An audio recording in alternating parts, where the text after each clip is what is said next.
Dust chokes a dying valley, as Adelina promised to one brother saves her ranch by marrying the other.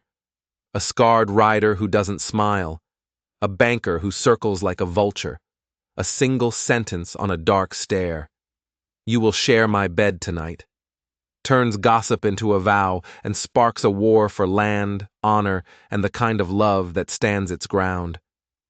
Want to see who holds the line when the fire comes?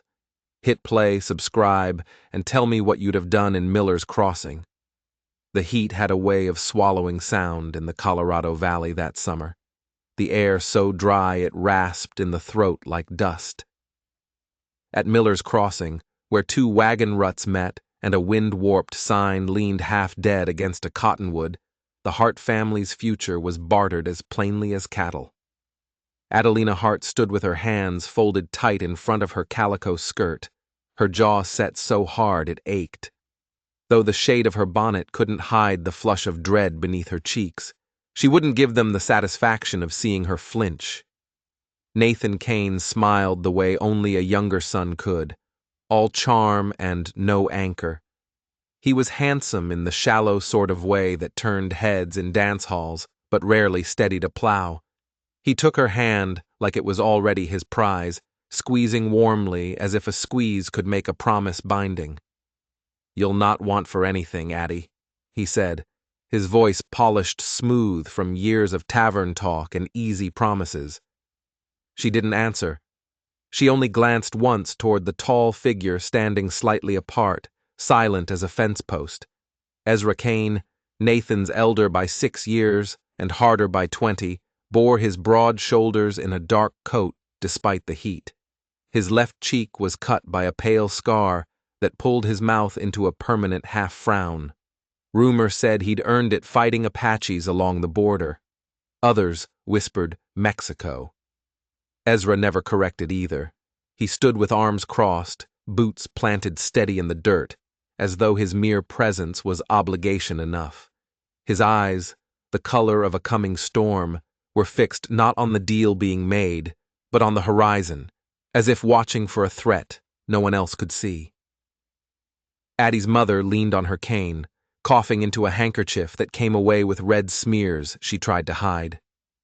That cough was why they were here. Why the Hart Ranch, with its failing well and thin cattle, was no longer enough to keep 2 women alive through winter. Addie was 21 and out of time. Silas Thorne adjusted his vest, his silver watch chain glinting like bait in the sun. He was a man who smelled of bay rum and ink-stained paper, always with a smile that never warmed his eyes. "A fine union," he drawled, surveying the handshake between Nathan and the Harts as if he'd brokered it himself. Kane blood and Hart grit, prosperity, stability, a bulwark against hard times. He paused, letting the words sink in before shifting his gaze to Addie with something that felt like possession. "And of course," he added, his voice dropping to a confidential purr, "should unforeseen needs arise, the bank will continue to extend every courtesy." Addie caught the meaning. Courtesy meant debt. Debt meant land changing hands, piece by piece, until the Hart name was nothing but a whisper on the wind. Thorne was already circling, measuring beams for a house that wasn't his yet. She pressed her palms tighter, nails biting skin, and told herself she was doing this for her mother, for the ranch that had raised her. This was the price. Nathan released her hand and tipped his hat, grinning like he'd struck a bargain at poker. "We'll set the date soon," he said. "Autumn, before the snow. Folks will remember it as the season the valley turned." Ezra's eyes flicked once toward his brother, then toward Addie. He didn't smile, didn't move. But when Thorne leaned closer, his lips already forming the next easy offer, the next friendly threat, Ezra shifted. It was a small movement, almost nothing, but it was enough to place his broad shoulders directly between the banker and Addie. His shadow fell across Thorne's polished shoes like a stain. The moment passed as quickly as a cloud over the sun, but Addie felt it. a silence heavier than the drought itself. For the first time all day she drew a full breath, and when she let it go, she knew the promise made at Miller's Crossing was only the beginning of something far more tangled and far more dangerous than a wedding vow. The sun was easing itself down behind the ridges when Addie came upon him. The sky was painted in that blue hour between day's glare and night's quiet. She hadn't meant to cross Cane Land. Her mare had wandered wide along the dry creek bed, and she let the animal choose the easier footing. That was when she saw him, Ezra Kane, shoulders bent against a leaning post, hammer in one hand, wire in the other. The fence line ran crooked along the ridge, as if the land itself had grown tired of keeping shape. But Ezra's work was steady, each strike deliberate, each knot cinched without waste.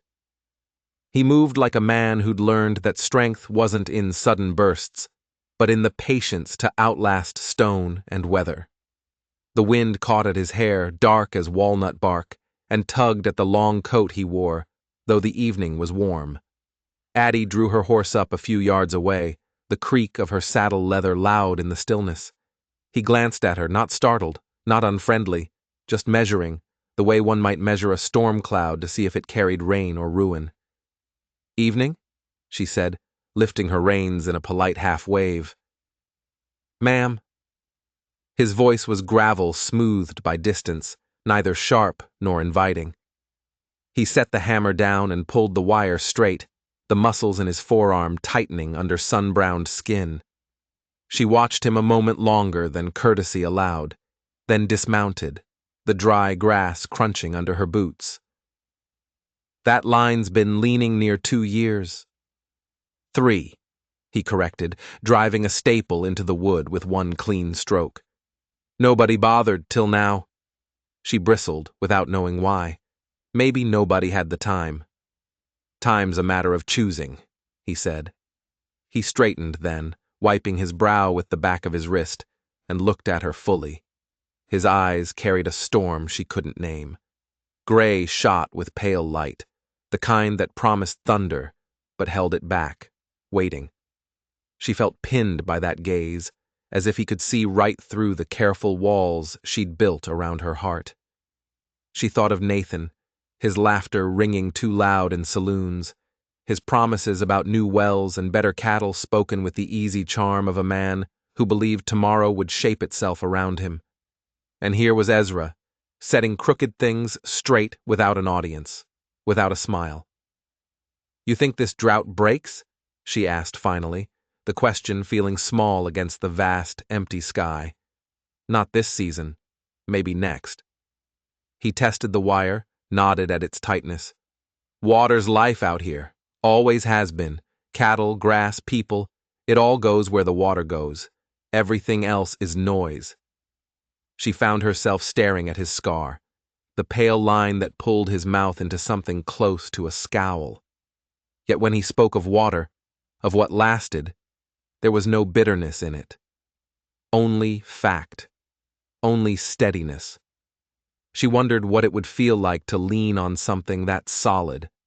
Her mare pawed at the dirt, impatient. Addie gathered the reins but didn't mount just yet. She felt the weight of his presence, not heavy or demanding, simply there, like the ridge itself, something you leaned against whether you wanted to or not. He returned to his work, the hammer striking wood, the wire singing with each pull. The fence stood straighter now, a line drawn against the bruised sky, and for reasons she couldn't name, Addie's breath came easier for looking at it. She swung into the saddle, gave him a last glance. Ezra didn't smile. He only tipped his hat the barest inch. Somehow that felt more binding than Nathan's easy grin had ever been. As she rode away, a thought pricked at her. He wasn't just fixing a fence. He was marking a line, a boundary, and she was standing on the wrong side of it. The knock came near dusk, sharp and deliberate. Addie opened the door to find Silas Thorne on the porch, hat in hand, smile fixed like a portrait that never changed. Behind him, the last of the light bled away, leaving the valley caught between gold and shadow. He didn't wait for an invitation, only stepped inside with the kind of confidence bred from papers signed in back rooms and signatures coaxed from desperate hands. "Miss Hart," he said, his voice smooth as ink. "I've been reviewing certain accounts." He let his gaze sweep the humble parlor, taking in the worn furniture, the faded quilt on her mother's lap. "An unfortunate discovery, really. Seems your father's note, rest his soul, was never fully satisfied. Interest accrued, of course. By my reckoning, you're 6 months behind." He set a leather folder on the table, opening it with a flourish that suggested revelation, not ambush. Addie's mother sat at the far end, her shawl wrapped tight, a cough hidden poorly behind linen. She leaned forward, squinting at the tidy columns of numbers. The lamplight caught the tremor in her hands as she tried to follow the figures Thorne traced with a manicured finger. "That can't be right," Addie said, her voice sharp. "Father settled that note before harvest last year. I saw the receipt." Thorne gave a little chuckle, a dry, rustling sound. "Settled what was due then, perhaps. But contracts, Miss Hart, they have a way of remembering what men forget. Deadlines, interest, penalties. Small things that grow teeth if left untended." He leaned forward, his bay rum scent filling the small room. "Now, I'm a generous man. I'd hate to trouble a family already burdened, which is why I'm willing to extend courtesy. A deadline. Let us say the week before your wedding. A clean start for a new bride." The words slid across the room like oil on water. Addie felt her cheeks burn, but she folded her hands to keep them from shaking. "We'll manage," she said evenly. "I'm sure you will." He closed the folder, his smile never faltering. "But should unforeseen needs arise?" His eyes drifted for a breath toward her mother's pale face, then back to Addie, lingering too long, appraisingly. "The bank is always here to help." When he left, the door shut soft as a sigh. Addie stared at the table, the ledger sitting where he left it like a snake coiled in the center of her home. The lamp flame quivered, throwing shadows across neat columns and cruel arithmetic. Beside it lay a scrap of white lace she'd been hemming for her wedding dress, caught under the folder as if to remind her that numbers and vows lived uneasily on the same table. Her mother coughed again, a deep, rattling sound that hollowed the room. Bills were piled as quick as the laundry in the corner, doctor visits, medicines that dulled pain but cured nothing. Nathan had promised to ride out, to speak with Thorne, to settle things once and for all. Instead, he was seen at the Red Lantern in town, poker chips piled in front of him, his laughter spilling like cheap whiskey. That night, Addie lay awake, listening to her mother's labored breathing, wondering how many prayers it would take to balance a ledger. When she rose at dawn, her eyes gritty from lack of sleep, she nearly stumbled over a burlap sack on the porch. It was filled with clean, heavy oats, enough to stretch the mare's feed through winter if rationed. There was no note, no mark, just the sack, leaning against the rail. She knew who had left it. She knew by the quietness of the act, the way it asked for no acknowledgement. She gathered it in, her arms straining, and when her mother asked where it had come from, Addie said only, "A friend." In the lamplight that evening, she smoothed the ribbon of lace between her fingers, her eyes drifting to the hard lines of the ledger. Columns didn't bend, but people did, and she wondered how long before she'd be asked to bend so far she'd break. Then she noticed something else, a small bottle, tucked beside the oats. It was filled with a dark, herbal tonic. A note tied to it with twine read simply, "For the cough." The handwriting was spare and strong. Ezra's. But the town doctor had sold her mother a similar tonic just last week, one prescribed by Thorne's own physician. She held the two bottles up to the light. They looked almost identical. Almost. The Kane house was lit brighter than it had been all summer, lamplight pouring through the windows and spilling onto the yard where wagons stood hitched in crooked lines. Inside, voices tangled with the clatter of dishes, and a fiddle scraped out a tune meant to be lively, but played too close to the edge of weariness. This was supposed to be their engagement supper, a celebration, but it felt more like a wake. Adelina Hart sat at the long table between her mother and Nathan, trying to smile, trying to nod at the well wishes, but her stomach felt tight as a cinched girth. Nathan laughed louder than anyone else, his charm flaring brighter whenever the shadows of silence threatened. He raised a glass too often, clapped shoulders with practiced ease, and kissed her hand in ways that made the womenfolk coo. It might have been convincing if not for the way his eyes kept darting toward Silas Thorne. The banker had taken a seat near the head of the table, his smile a thin blade in the flickering light. When the talk turned to cattle prices, Thorne leaned back, swirling his wine as though he owned the air in the room. "A fine union," he said smoothly, just as he had at Miller's Crossing. "Cane steadiness, Heartland. A sound match indeed. Course, one way or another, the Hart place will find its way into stronger hands. Best it be through marriage, don't you think?" The words slid through the room like a cold draft.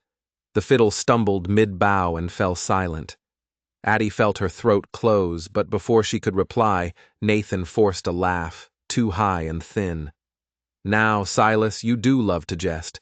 The ranch is already in family hands, and after autumn, doubly so." Thorne only smiled, lifting his glass in a mock toast. His eyes flicked toward Addie, and in that moment she felt more possession than promise. The supper limped on after that, brittle as glass. Conversation broke into fragments, forced and shallow. Addie's mother coughed into her napkin until her shoulders shook, and Addie placed a steadying hand on her back, whispering a comfort she didn't feel herself. When she looked up, Nathan was gone. His chair was pushed back, his glass half empty. She rose quietly, scanning the room. No one else seemed to notice, or they were pretending not to. Across the room, Ezra stood near the doorway, arms folded, his eyes steady on her. He didn't ask a question, only tilted his head toward the yard. A silent command, a silent offer. Addie followed him out into the cool night air. The sky was hard with stars, the kind that seemed close enough to fall. Horses shifted in the shadows, restless. Ezra moved past her, silent as always, and began saddling his bay. "Where's he gone?" she asked, her voice a fragile thread. "Town," Ezra said, tightening the cinch. His movements were quick but calm. When men run out of words at a table, they look for cards. She wanted to deny it, but the truth was already carved into the empty chair. He said he'd fix things. Ezra swung into the saddle, his scar catching the lamplight as he looked down at her. His gaze was unsparing. "Fixing's not the same as fleeing, Addie." It was the first time he'd used her name. It landed differently than when Nathan said it, heavier. She wanted to ask him not to go, wanted to tell him the whole valley was watching, that Thorne's smile still lingered like a stain on the air. But Ezra was already riding into the dark, his horse's hooves muffled by dust. He was going after his brother, to bring him back. Hours later, when he returned, the dawn was barely lifting the horizon. He said nothing, only laid 2 items on the table where Addie sat sleepless. Nathan's signet ring, dulled and pawned, and a folded slip of paper, an IOU from the Red Lantern Saloon, signed by Nathan and countersigned by Silas Thorne. But that wasn't all. Beneath them, he placed a small, empty medicine bottle, the one from the town doctor. "I had Landry's man look at this," Ezra said, his voice flat. "It's mostly sugar water and alcohol, just enough laudanum to keep a cough quiet for an hour, not enough to cure a thing." The ring rolled once on the wood, catching the weak light like a fallen star before coming to rest. Addie stared at it, then at the empty bottle. Thorne wasn't just circling. He was poisoning her mother to drive them deeper into his debt. The silence of the house was louder than any fiddle. The courthouse smelled of dust and ink, of papers left too long on shelves and boots that carried the prairie inside with every step. Morning light cut through the tall windows in narrow bands, laying stripes across the worn wooden floor where Adelina Hart stood with her arms folded tight. She had not slept. The night had been spent listening to her mother's breathing falter and strengthen in turns, the tick of the clock pounding like a hammer in her ears. Dawn meant foreclosure. Dawn meant the Hart place gone, piece by piece, into Thorne's waiting hands.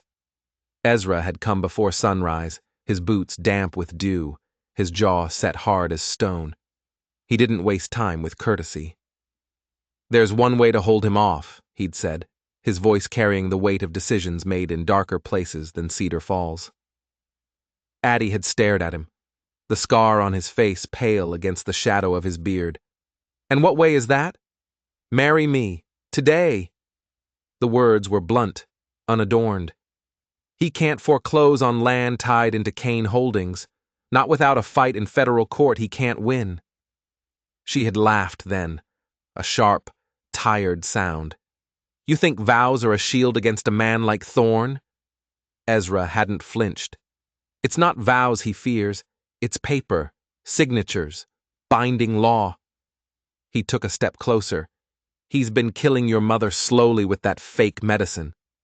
He leveraged Nathan's weakness to get a hook in you. This is not about a simple debt, Addie. This is about extermination." Her hands had found each other, fingers interlacing to hide the tremor she felt inside. "I won't be bought," she said, her voice steady, though her heart battered her ribs. "You won't be buried either," he answered, his eyes holding hers with a weight that felt like truth. For a long breath, she had looked at him, at the man who never smiled, who fixed fences without being asked, who left oats on her porch without a note. A man who had not once spoken her name like it was a prize to be won. She thought of Nathan, his laughter lost to poker halls, his promises folded into IOUs held by their enemy.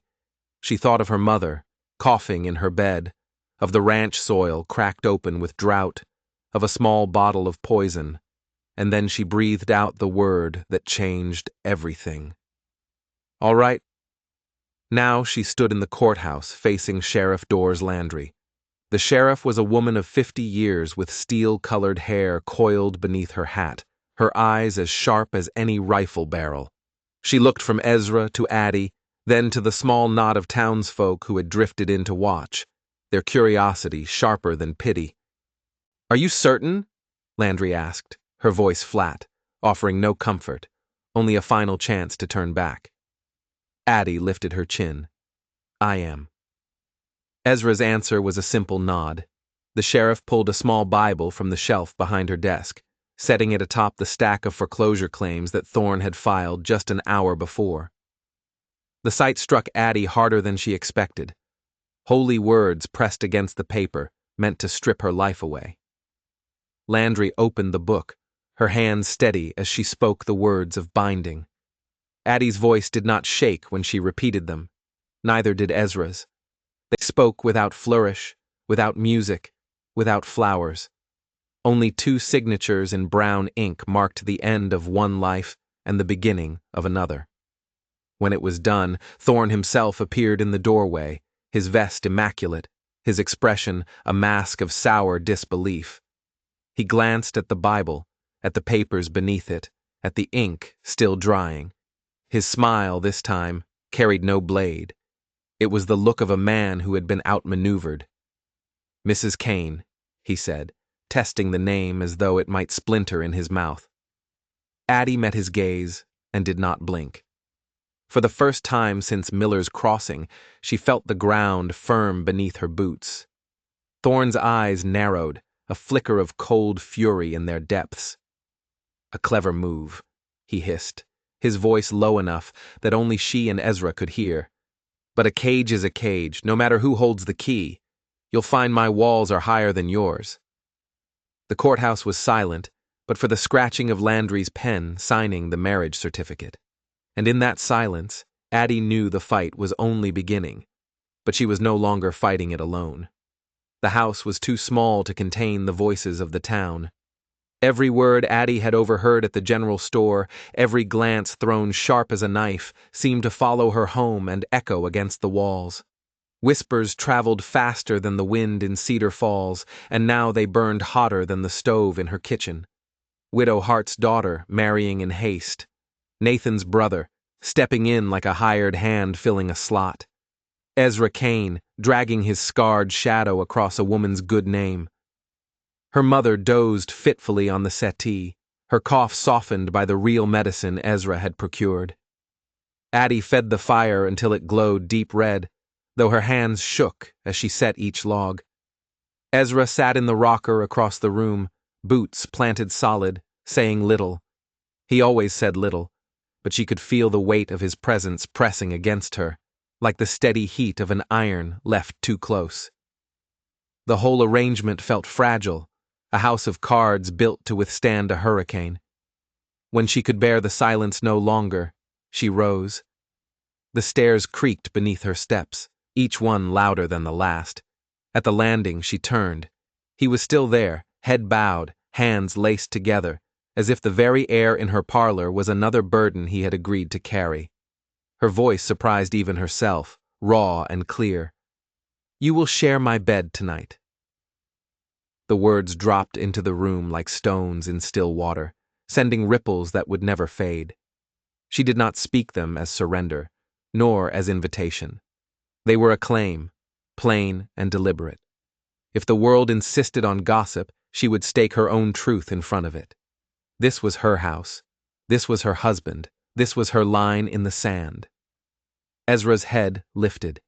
In the lamplight, his scar was a pale line cutting through shadow, but his eyes held steady on hers. He did not smile. He only nodded once, slow, as though measuring the weight of her resolve before accepting it. Later, in the small bedroom that smelled of lavender soap and wood smoke, they shed only what the day required. Boots placed neatly side by side, coats folded across a chair. He lay on top of the quilt, she beneath it, the star-patterned stitching glimmering faintly in the moonlight. Two shadows, close but careful. At first, the silence stretched taut between them. She could hear the rhythm of his breath, steady as a metronome, and the faint shift of his weight as he turned his head toward the window. She thought of the vows spoken that morning in the courthouse without flowers, of the ink still drying on a paper that bound them more tightly than lace or rings. "Do you ever sleep easy?" she asked at last, her voice barely above the crackle of the hearth. "No," he said after a moment, his voice softer than she'd ever heard it. "But I rest." She turned on her side to face him. In the blue wash of moonlight, his eyes were open, watchful. "I don't want pity," she whispered. "You won't have it from me." The fire settled low, and still they talked.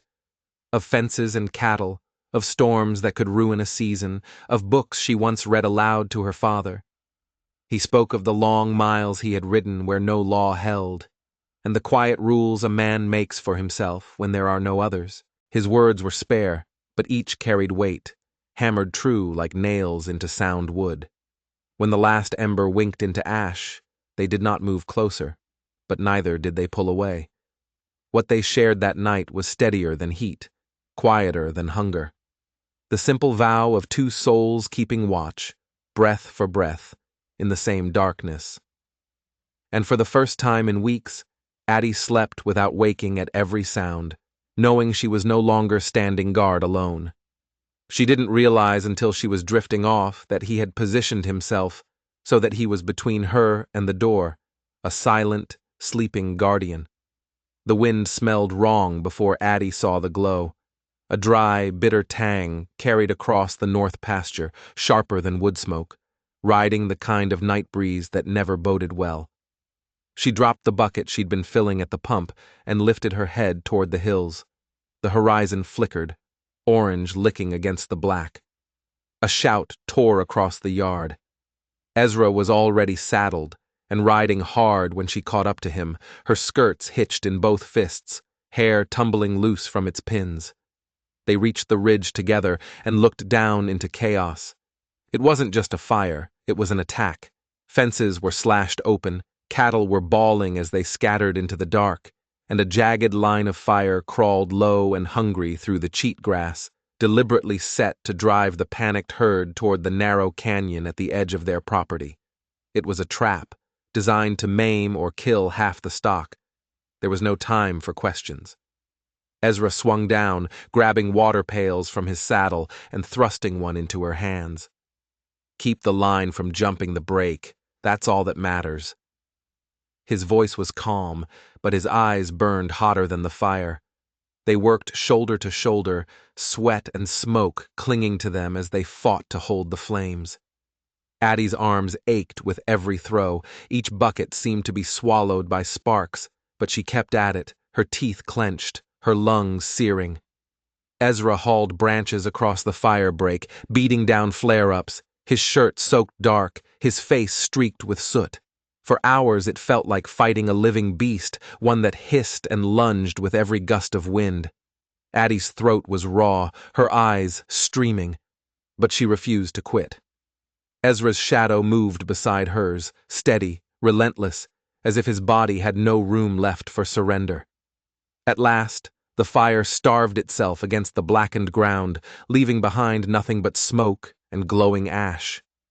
Addie sank to her knees, coughing until her chest felt split. Ezra crouched beside her, his hand on her shoulder, the weight of it grounding her in the shifting glow. His scar caught the light, silvered by cinders. She found herself staring at it, not with fear, but with the sudden, desperate need to know. "How did it happen?" she asked, her voice a rasp. He was silent long enough she thought he might turn away, but then he said, "Border fight, years back. We rode in thinking we'd scare men off with our rifles. I was wrong. Steel and fire took the better of me. I lived. They didn't." He touched the line of it once, almost absently. Been wearing it like a warning ever since. Addie looked down at her soot-stained hands. "I've been wearing something too. Not on my skin. Inside. Always saving everyone else. Mama, the ranch, even Nathan once. But never stopping long enough to think what it's cost me." His hand tightened briefly, a flash of understanding. She dared to meet his eyes, and in the smoke-filled dark, there was no judgment, only recognition. Shouts rose suddenly from beyond the fence line. Shapes moved in the haze, men retreating, spooked now that the fire had failed to do its work. Thorne's hired hands. Ezra stood, smoke curling around him, broad-shouldered and silent. No gun drawn, no words wasted, just standing there in the ruin, steady as the ridge itself. That was enough. The men melted back into the night. Addie rose slowly beside him. The pasture lay blackened, but not lost. As they turned back toward the house, her foot struck something hard in the ash. A metal flask, engraved with the initials ST. It was Thorne's, but tucked inside its leather holster was something else. A folded piece of paper. It wasn't a letter. It was a map of their ranch, with the well, the house, and the north pasture all circled in red ink.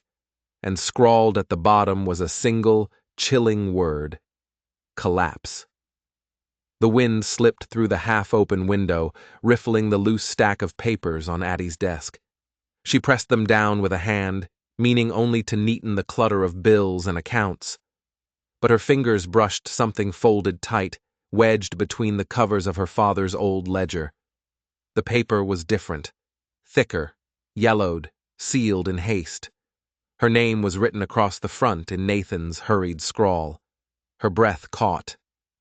She opened it with care, the brittle edges crackling like tinder. "Addie, I meant to fix it but ran out of rope. Thorne holds my debts tighter than any noose.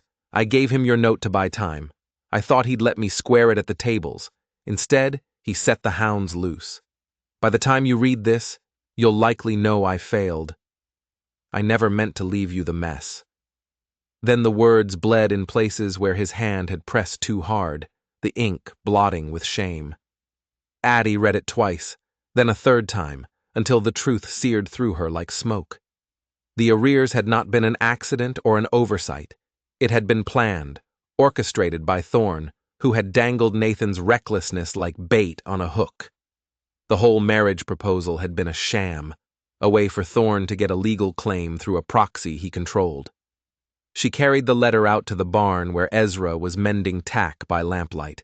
He looked up, saw her face, and without asking a thing, cleared a place on the workbench. She laid down the letter, then the map she'd found in the ash. "Collapse," she said, her voice shaking with rage. He wasn't trying to burn the pasture.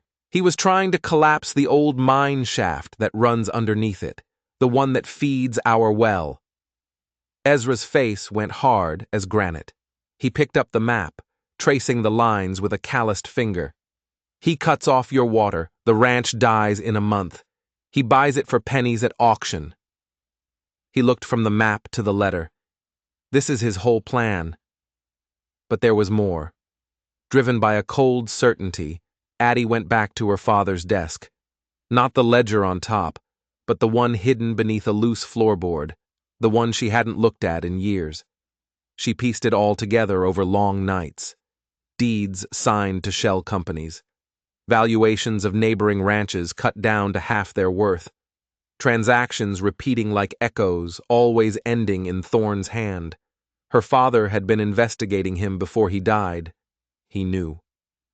Ezra turned each page slowly, his scar stark in the yellow light.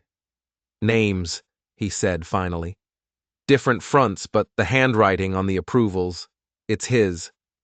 Addie swallowed hard. "He's been stealing land for years, using Nathan to pry ours loose. This is bigger than us. We take it to Landry." It was no suggestion. He tied the ledgers with twine and tucked them under his arm. When they entered the sheriff's office, the air smelled of cold iron and lamp oil. Sheriff Doris Landry raised her gray brows at the bundle laid before her. Then, at the letter, Addie slid across the desk, and finally, at the scorched map. "Forged valuations," Ezra said. "Shell deeds.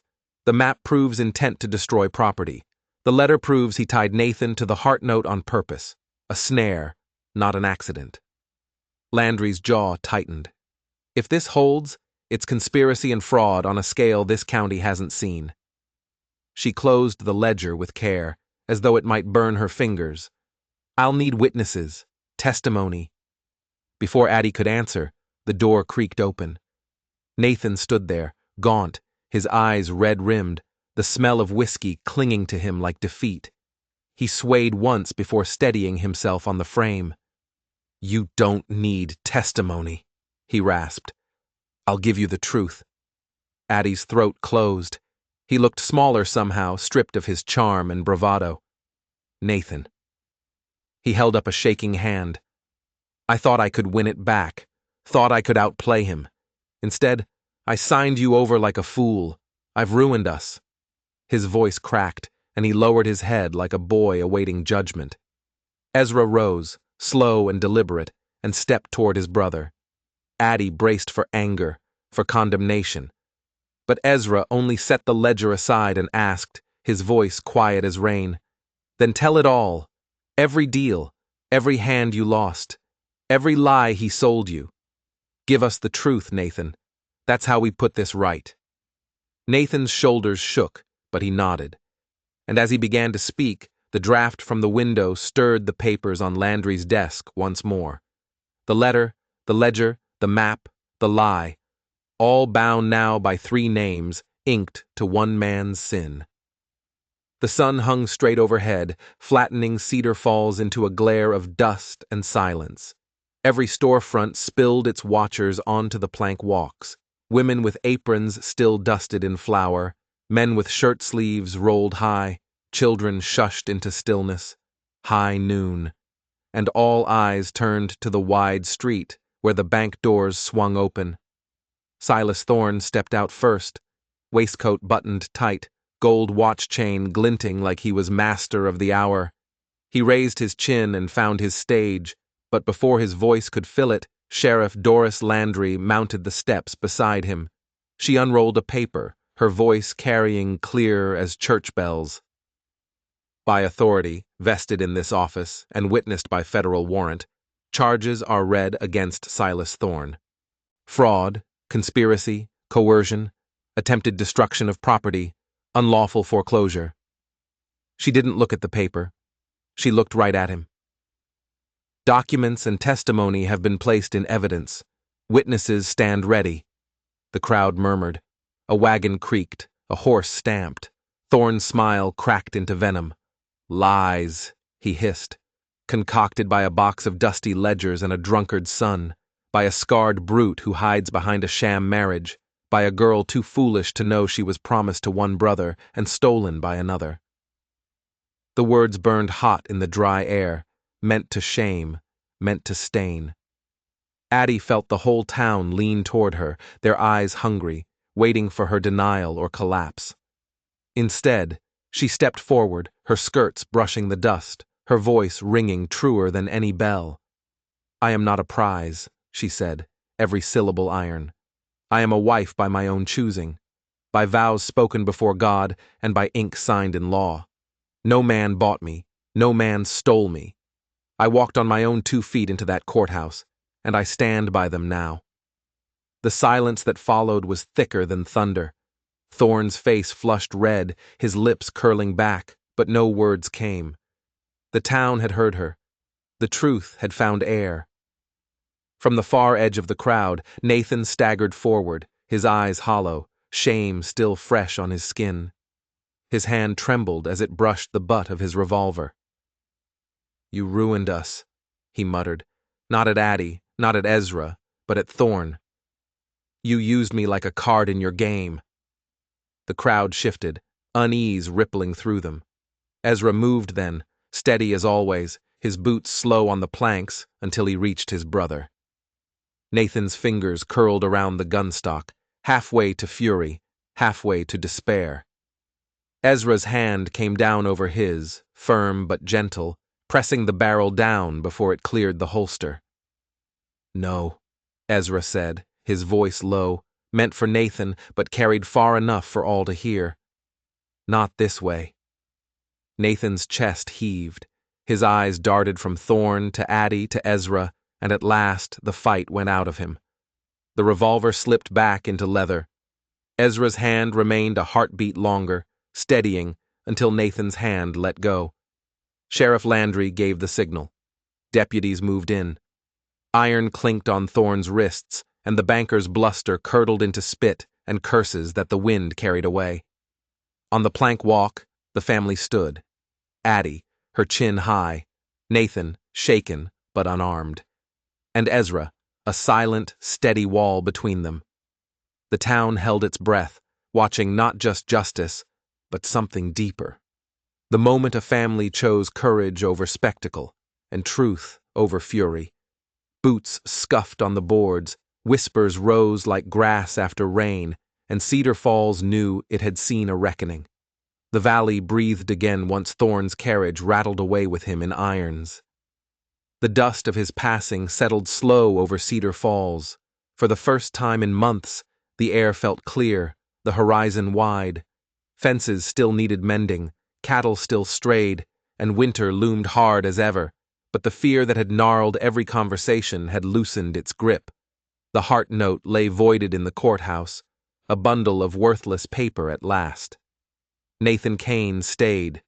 Some had expected him to vanish with the first dawn, shame at his heels, but instead he picked up a post-hole digger and set his back to work. Ezra did not lecture, did not measure every swing against the failures that lay behind them. He only set his own hands to the shovel, steady, tireless, until Nathan's breath fell into rhythm beside his. Blisters hardened into calluses, sweat stained his shirt, and in the quiet, honest work of mending fence lines, Nathan began to learn the kind of manhood that asked for no applause and took no shortcuts. Neighbors came slowly, testing the air before they crossed the turnoff, before they came up on the porch. But they came. One by one, faces that had once turned away now brought baskets of bread, jars of beans, a spare quilt, a word of apology left half-formed. Pastor Williams stood among them one soft afternoon, his hands folded over the same Bible that had once refused their vows. With steam from the coffee pot rising between them, he bowed his head and spoke a blessing. No stained glass, no choir, just a circle of men and women on a rough wooden porch, their boots scuffing the boards, their breath mingling in the autumn air. Grant peace to this home, Williams prayed, and strength to those who labor in it. The words were plain, but they settled deep. Addie felt them like water sinking into thirsty soil. Later, when the crowd drifted back down the road and the lanterns in town winked to life one by one, Addie poured 2 mugs of coffee, tin cups chipped at the rims, steaming in the cool dark.